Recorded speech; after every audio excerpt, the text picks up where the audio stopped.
Lihatlah kamu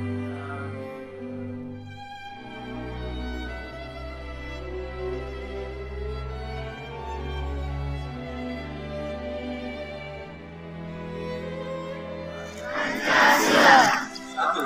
Ketuhanan yang Maha Esa. Dua. Kemanusiaan yang adil dan beradab. Tiga. Persatuan Indonesia. Empat. Kerakyatan dipimpin oleh hikmat. Kebijaksanaan dalam permusyawaratan perwakilan. 5. Keadilan sosial bagi seluruh rakyat Indonesia.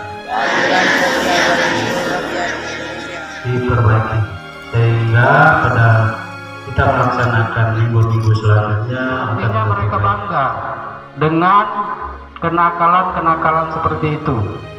Ada kelas dikasih lemari besi, lemari minyak ada.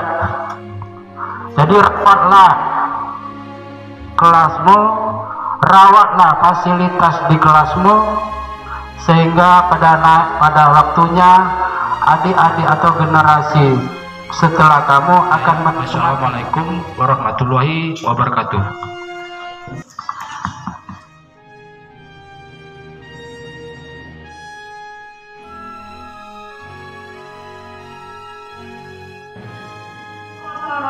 Meninggalkan